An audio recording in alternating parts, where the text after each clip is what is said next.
Bareskrim ungkap sindikat pemalsuan dokumen tanah di Tangerang. Jakarta, Koran Prabowo.id, penyidik Bareskrim Polri telah menetapkan 4 tersangka dalam kasus pemalsuan dokumen terkait sertifikat hak guna bangunan, SHGB, dan sertifikat hak milik, SHM, di wilayah Tangerang. Keputusan ini diambil setelah dilakukan gelar perkara yang melibatkan seluruh tim penyidik.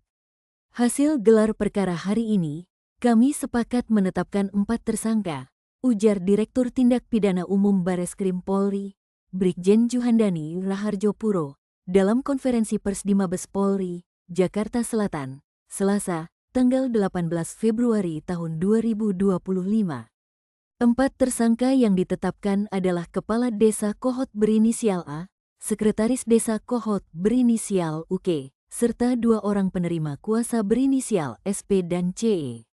Mereka diduga telah bersekongkol dalam pemalsuan dokumen untuk mengajukan permohonan hak atas tanah di daerah tersebut.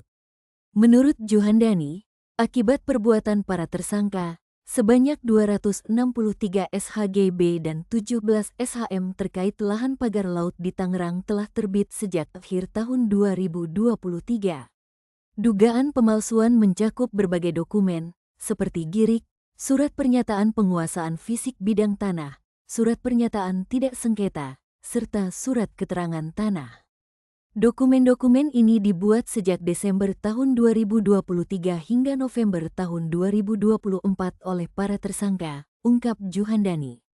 Motif utama dalam kasus ini diduga berkaitan dengan keuntungan ekonomi. Namun, penyidik masih mendalami jumlah keuntungan yang diperoleh dari praktik pemalsuan ini. Kami masih mengumpulkan keterangan lebih lanjut karena para tersangka memberikan pernyataan yang berbeda-beda, tambahnya. Meskipun sudah ditetapkan sebagai tersangka, keempat individu tersebut belum ditahan karena proses penyidikan masih berlangsung. Kami akan melengkapi administrasi penyidikan terlebih dahulu sebelum memanggil para tersangka, jelas Juhandani. Untuk mencegah mereka melarikan diri, pihak kepolisian telah berkoordinasi dengan Direktorat Jenderal Imigrasi guna menerbitkan surat pencegahan dan penangkalan, cekal.